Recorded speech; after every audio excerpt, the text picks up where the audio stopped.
They get a client says, "Hey, I want to buy a single family for $1 million." All of a sudden, they're calculating their commissions. Oh my God, I'm gonna make this much money, but you haven't even shown a single property to this client. So articles came out. There was a big survey that was done, and it reported that 90% of realtors today are broke. Along with that, the stats always were there that 80% of realtors, over 80% of newly licensed realtors, leave the business within the first year. And these actually go hand in hand. So I want to talk a little bit about both and kind of explain my point of view on why this happens and how agents can avoid this from happening to them.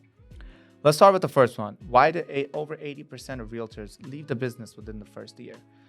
This is a stat has been going on for years now. And there's multiple sources. You can Google this and find tons of articles about this.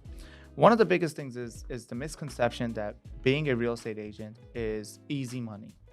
It's something that you can get into and the next day you're rich, because that's how social media and that's how it's portrayed by when even a home buyer or a home seller are buying or selling and they see their realtor work and all they see is, oh, he just showed up, opened the door, and oh, he said 2, 3 sentences and they liked it. And that's it. And the house was sold and their commission. And then they see the commission check at the closing and they say, oh my God, they made so much money. If he can do it, I can do it.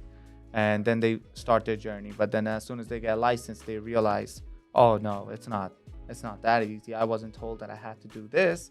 I was just told, get your license and start making money right away. Basically, when you become a realtor, you need to understand that it's not something that you're going to put in 2 hours worth of work a week and that's it. It's a very saturated market. You have, I think today, something over 2 million realtors licensed in America. So there's no shortage of realtors. And I think that's that's also where the other stat ties in, where 90% are broke today. It's because over the last couple of years, especially through COVID, a lot of them got their license thinking I'm going to make a lot of money. And 2023 was a test for every single realtor that got their license to see if they were going to stay in the business or not. This business, at the core of it, is commission based. Means if you work, you will get paid. Your input equals your output. And if you're inputting nothing, you're going to get nothing at the end. And it's not like you can show up at a workplace 9 to 5 and do the bare minimum and expect a paycheck on Friday. So for realtors, you need to understand, if you're going to make it past that first year, which is, I call it your trial run, your practice year, there's a lot of things that you need to make sure that you follow. A few of them I'll go over with you. They are: one, you need to find the right brokerage and follow the right leadership. You need a mentor, you need a great leader, and you need a great environment that you are working in that promotes learning, that promotes advancement, and that provides you and nurtures you into the business. Because this business has so many things outside of just buying and selling tied to it, the realtors that can really master the marketing, the networking, the consistent follow-up with their clients, and investing in themselves and investing into the properties that they list, investing into the clients that they're working with. And when you master these tactics within that first year, you will definitely make it, and you will be more excited for the next year because now you've gone through your practice. You definitely need to continuously network. You'll see all the memes that say, at any party, realtor just can't wait to tell everybody that they're a realtor. Everybody's been there. But that is the only way you're going to get your name out there in the beginning. In the beginning, you want to attend all those community events. You want to attend all the local food vending food festivals, and you want to attend all the food festivals. In the beginning, you want to attend all your local community events, the food festivals, any kind of event happening maybe in your kid's school. You want to kind of not directly bring up that you're a realtor. You want to work it into a conversation. That brings you off as less needy. So bring it up in a conversation, you let them know, and you give them your business card. You need to be always giving out your business card, giving out your name, giving out your phone number, making sure people know you are a realtor and you don't know where you're going to get the next lead from. But for most, they're not able to do this. And I'm talking, this is every single day, 7 days a week, 12 hours, 10 hours, 8 hours. I don't care, but the work needs to be put in. And most cannot do this. And that's why they're broke, or they leave the business after the first year because they realize, oh my God, I need a consistent paycheck every single week to pay my bills. I have to pay my car payment, my rent. I can't do this. I can't get a commission check every 3 months because remember, sales don't close in 2 weeks, in 7 days, sometimes not even in a month. They close in 2 months, 3 months, 6 months. I've had sales close a year and a half later. You just never know. So you need to make sure you have enough business for yourself and that you're closing deals. And when you earn those commissions, that's when that's when you're getting paid. Why realtors are broke, 90% of them. I think the biggest thing is that aside from not working, is that they spend their money too early. They get a client says, hey, we're here in New York City. Hey, I want to buy a single family for $1 million. All of a sudden they're calculating their commissions. Oh my God, I'm going to make this much money. But you haven't even shown a single property to this client. And you're not only calculating your commission, you are also spending your commission mentally. And some go as far as actually buying things, saying, oh, okay, I'm going to close this deal or I'll close that deal and I'm going to pay it off. But commission is not earned until the day the deal is signed and the check is in your hand. That's when you're allowed to spend that money.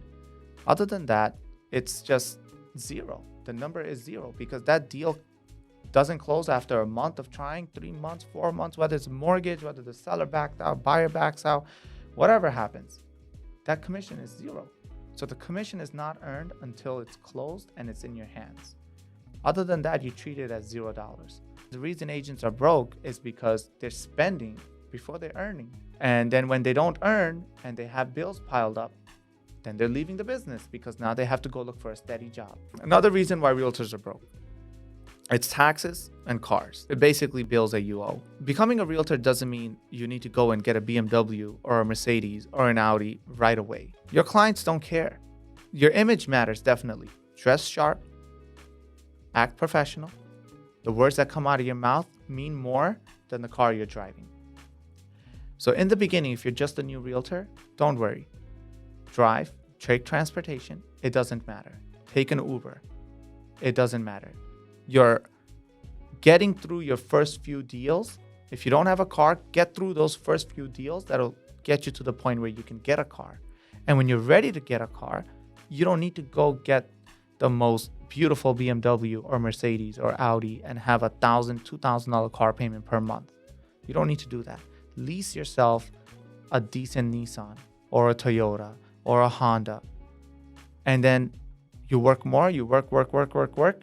Now you're able to afford a little bit better vehicle, You gotta work your way up, because what's gonna happen is if you get something too expensive, eventually you're not gonna be able to keep up with it, especially when you're new.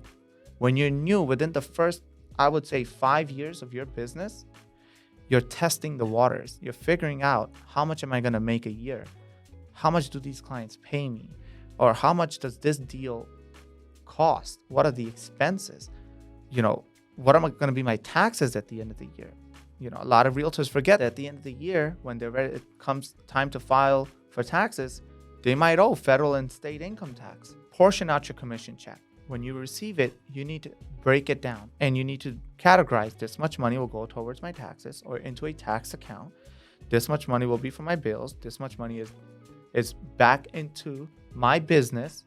So meaning reinvesting it into yourself, your business, whether that's ordering more business cards, Facebook ads, whatever it might be.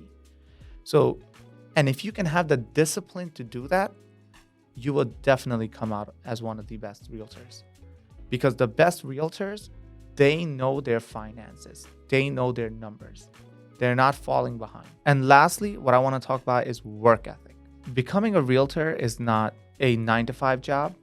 It's more of a 9 a.m. to 9 a.m. job. It's 24/7.